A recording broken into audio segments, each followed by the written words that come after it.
Salut à tous et bienvenue dans cette nouvelle vidéo où je vais vous parler du potager que j'ai cultivé depuis mon arrivée sur le lieu, de mes premières expériences et aussi des quelques échecs que j'ai eus. Pour les semis, j'achète pas de terreau, je le fais à partir d'humus décomposé de mes parcelles de forêt. C'est d'ailleurs la dernière vidéo que j'ai faite et je vous invite à la regarder si cela vous intéresse.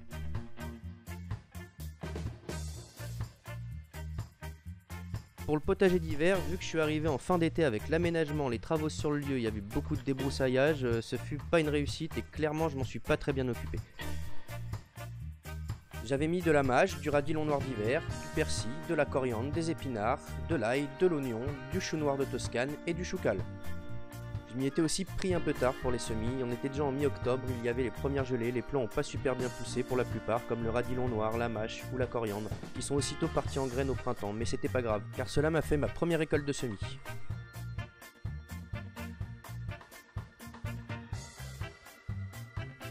Les choucals, j'ai eu quelques soucis de poule, j'y reviens juste après. J'en ai mangé quand même pas mal, j'adore ça en salade agrémentée de comestibles sauvages. Les oignons aussi, ils ont pas trop poussé, mais je les ai tous mangés du bulbe à la tige comme de la cive. Je finis ce potager d'hiver avec l'ail qui fut ma seule belle réussite je crois, parce que j'ai eu une petite récolte assez sympa. Un petit détour sur les poules qui sont arrivées en début de printemps, c'était aussi le moment où je ramassais les limaces sur les parcelles, ce qui m'a permis de les nourrir avec tous les premiers jours où elles étaient enfermées pour les acclimater.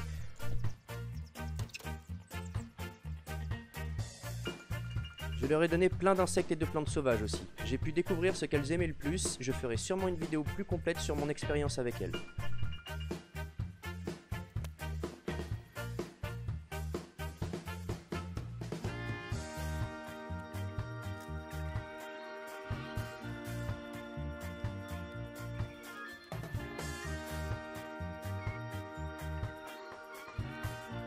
Elles étaient parquées au début, mais vers la fin de l'été, elles ont commencé à prendre la confiance, s'évader régulièrement. À la fin de l'hiver, le potager était dans un sale état. Je reviens donc sur les choux car elles ont presque tout mangé. J'ai réussi à sauver quelques choucals dont on en voit un ici qui est complètement ratiboisé.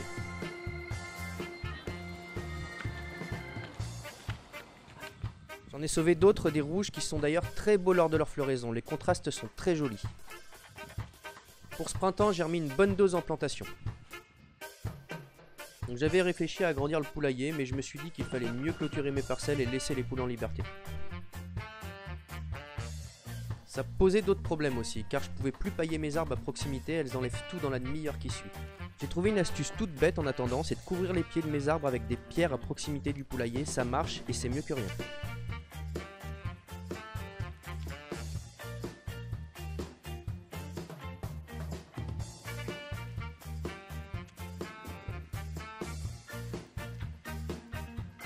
L'exemple sur la parcelle de devant le poulailler où j'ai mis des plantes que les poules ne mangent pas.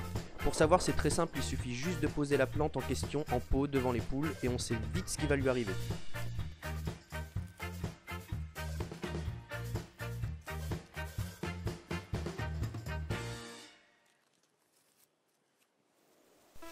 Un petit détour sur mes parcelles que j'avais protégées de bouts de bois de frêne de mon débroussaillage. Je les avais mis à la base pour protéger mon potager de mon chien qui courait en long et en travers, et pour freiner les animaux sauvages car je suis entouré de forêt sur le lieu.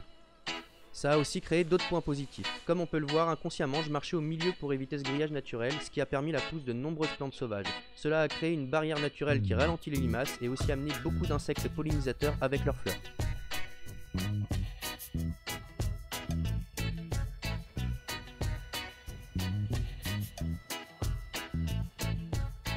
Du coup, cette année, j'ai recommencé et cela s'annonce plutôt bien encore une fois.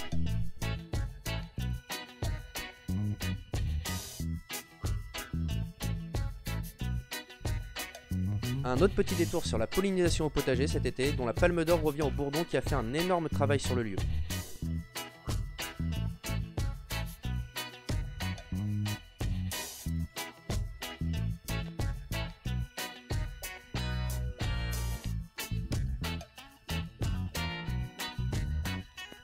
Ici un spécimen complètement rassasié de pollen sur une feuille d'un de mes citronniers, j'en ai d'ailleurs vu souvent en léthargie sur mes agrumes, à croire qu'ils aiment vraiment bien l'odeur de ces fruitiers.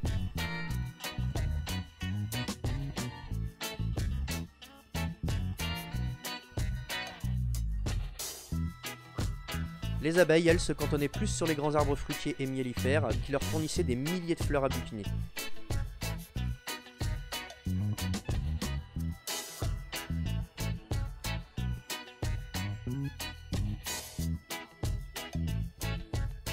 Voilà, on passe au potager de l'été 2018 et on commence par les semis. Donc j'en avais mis une partie dans ma serre, mais j'ai eu des dégâts, car il y a des rats taupiers qui y vivent, comme elle est contre un ancien mur, ils y ont fait des galeries.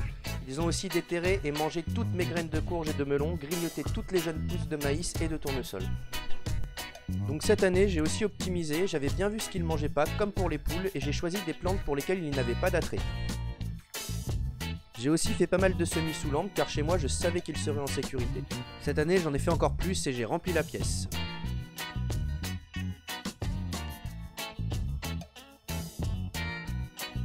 Il y a quelques jours, j'ai eu une nouvelle petite problématique, j'avais sorti des semis et une grosse averse de grêle a déferlé.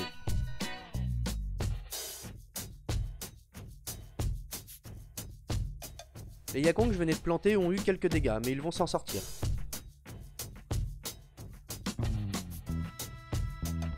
Donc en conclusion, je prévois toujours les échecs, je fais plusieurs lieux de semis et plusieurs sessions, ce que je vous conseille aussi de faire si vous êtes dans mon cas.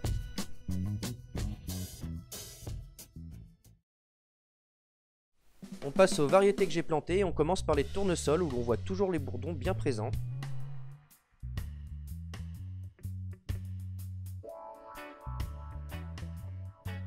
J'avais mis que des variétés géantes et de plusieurs couleurs. J'ai pu récolter les graines du plus gros, j'ai eu des fleurs qui n'ont rien donné et d'autres que j'ai retrouvées tombées au sol. Le reste, j'ai tout laissé aux oiseaux qui ont tout mangé en quelques jours.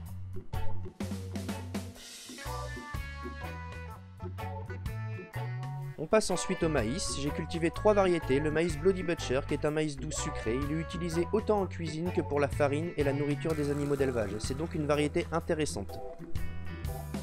J'ai gardé ces semis afin de les reproduire en plus grande quantité cette année à des fins d'autonomie. Le deuxième est un maïs à popcorn commun. Sur les épis, j'ai trouvé quelques grains rosés. Je les ai séparés et je les replante cette année pour faire un test et voir s'ils gardent cette caractéristique de couleur. Le dernier est aussi un maïs à popcorn, le Fragola. Il est aussi appelé maïs fraise. Il est nain et ne mesure qu'un bon mètre. Il serait l'un des meilleurs maïs à popcorn selon les témoignages. Alors lui aussi, comme le Bloody Butcher, je ne l'ai pas goûté car j'ai reproduit ces semis pour les cultiver en plus grande quantité cette année. Donc ensuite les haricots, j'en ai cultivé pas mal et de plein de manières différentes. Ici contre un poirier, sur les piquets de mes parcelles, avec des tournesols, avec du maïs, contre une fougère qui poussait sur ma butte, et même directement au sol. Au niveau des variétés, j'ai cultivé le Dolic asperge, aussi appelé haricot kilomètre. Ils se mangent verts entre 30 et 50 cm et ont un goût qui se situe entre l'haricot vert et l'asperge. Ils peuvent aussi se manger à maturité comme des haricots secs mais n'auraient pas très bon goût. Leurs gousses à ce moment-là peuvent atteindre 1 mètre. Ces fleurs sont aussi magnifiques et bien plus grosses que celles des autres haricots.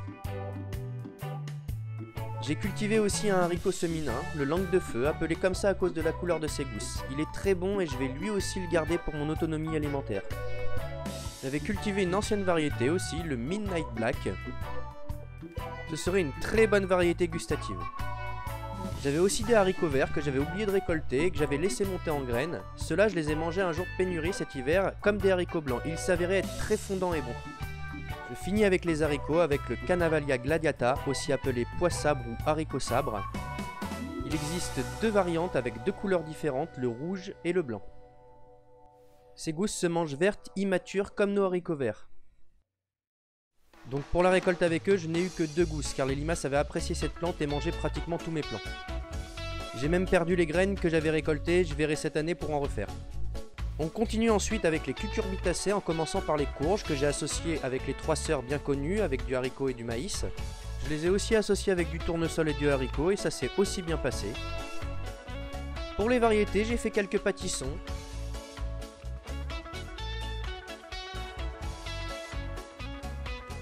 Des potimarrons, des butternuts et surtout de la pink banana.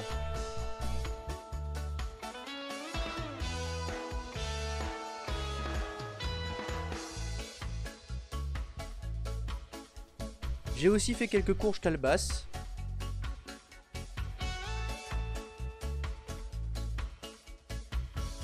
J'ai fabriqué un nid pour les oiseaux et aussi une gourde avec.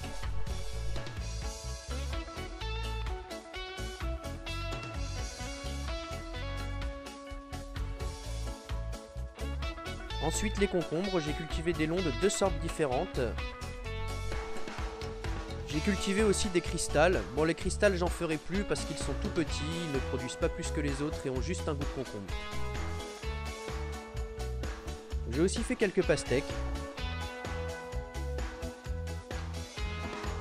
Des melons à confiture. Et des melons charentais. J'ai fait des betteraves noires d'Égypte, là aussi maigre récolte car j'avais semé tout le sachet en butte sous couverture et j'ai eu une petite dizaine de pieds. On passe aux laitues, j'ai cultivé 3 variétés. La mouchetée du Salasque, très jolie tachetée de noir, elle avait presque disparu, elle est maintenant très vendue.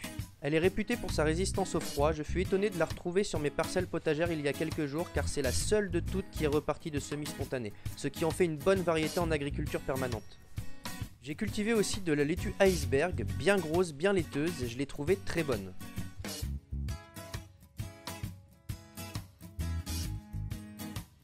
La dernière des laitues, c'est la laitue asperge, une laitue qui pousse en hauteur, ses feuilles sont super bonnes et douces, elle se récolte au fur et à mesure de sa pousse sur le plant. Ces tiges se mangent aussi comme l'asperge, comme son nom l'indique. Je l'ai mise en association avec les 3 sœurs, je lui ai trouvé un atout contrairement aux autres laitues qui peinent à se développer sous les courges. Cette laitue est montée presque à hauteur du maïs. Il y avait d'autres spécimens qui ont poussé moins haut, qui étaient en plein soleil. Je pense que cette laitue en mi-ombre et en association est une variété très intéressante. J'avais aussi mis quelques blettes en accompagnement des 3 sœurs, elles ont très bien poussé, c'était de la poirée verte. Autour des tubercules maintenant, et on commence par ce que j'ai raté, le jicama. Je les ai plantés quand il a plu pendant 5 jours de suite et ils ont tous été mangés. Je vais vous parler un peu de ce tubercule parce que je le trouve très intéressant. Il aurait un goût proche de la châtaigne et il est sucré. Il peut se manger cru en salade. Il peut aussi se manger cuit ou en frite en accompagnement. Il faut juste bien penser à l'éplucher car sa peau est toxique. Elle fait ses graines en gousse comme les haricots et elle serait utilisée comme insecticide naturel, ce qui fait de cette plante un atout au potager. Comme c'est une plante proche du haricot et du tubercule, je testerai bien des associations avec elle. Ensuite, les ocas du Pérou que j'ai un peu ratés, ils ont fourni très peu de tubercules, mais je les ai bouturés et ils reprennent très bien sans aucune hormone. Alors, pour les patates, pour faire court, les poules ont détruit mes parcelles en fin août et j'ai pas eu beaucoup de récoltes, mais cette année j'ai quadruplé la surface.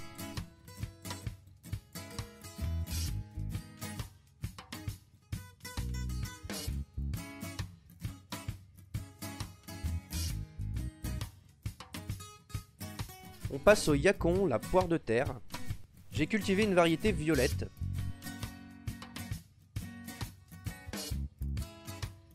J'en ai mangé en salade, j'en ai fait aussi en jus avec mon extracteur. Par contre en frites c'est désagréable, gélatineux, translucide et le goût est bizarre. Alors ne vous inquiétez pas si pendant leur conservation les tubercules deviennent mous et tout fripés, car ils restent bons longtemps.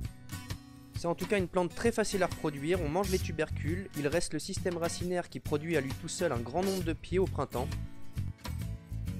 Comme c'est une solanacée, cela se bouture aussi très facilement.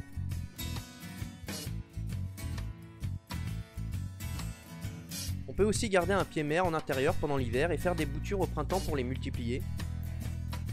Donc c'est un tubercule que je trouve très intéressant à avoir au potager. Je finis les tubercules par le choufa, appelé aussi souchet comestible ou amande de terre. Alors en termes de goût, le choufa ce fut la révélation de l'année pour moi. J'avais pris des semis sur internet et un woofer m'a ramené un sachet du commerce. J'ai d'ailleurs planté les deux car ils n'avaient pas les mêmes formes. J'ai aussi pu découvrir qu'il y avait plein de variétés cultivées dans le monde. J'ai fait une association avec le yacon et du maïs qui ont très bien fonctionné toutes les deux. Comme c'est une couvre-sol, elle me paraît intéressante dans l'association dans les étages de culture. Sur la récolte, le résultat fut mitigé entre les deux variétés. Tout d'abord, celle du commerce était sans goût. Par contre, la variété que j'avais commandée, c'était ma révélation de l'année. Les gens disent que ça a un goût d'amande, mais ça allait beaucoup plus loin que ça. Un mix entre une noix de coco et une amande. Un miracle gustatif. J'ai dû d'ailleurs me retenir pour pouvoir reproduire les semences. J'en ai fait goûter aussi à mes voisins et aux visites sur le lieu, ce qui m'a réduit un petit peu le stock. Ces tubercules sont aussi très connus dans les pays hispaniques, car ils sont l'ingrédient d'une boisson, le horacha de chufa, qui est fait de la même manière que le lait d'amande.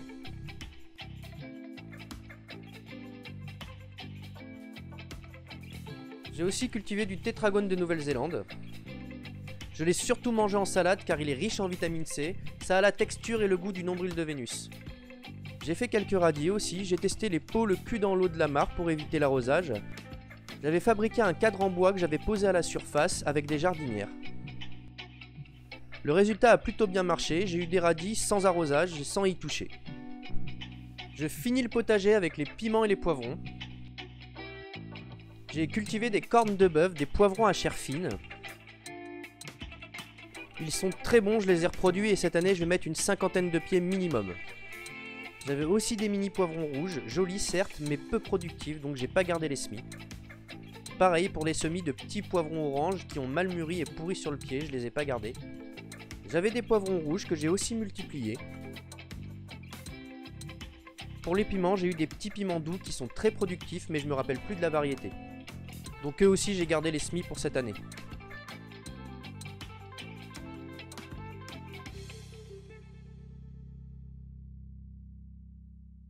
Eh bien, les tomates, j'ai jamais aimé ça. Donc elles finissent soit offertes aux voisins, soit chez les poules. A la rigueur, je l'aime bien que en sauce, donc je vais voir cette année pour faire quelques pieds dans le but de faire des bocaux. Donc voilà pour la première année au potager sur le lieu. Le bilan, je le trouve pas si mal, j'ai eu de belles récoltes et surtout de quoi multiplier pas mal de variétés.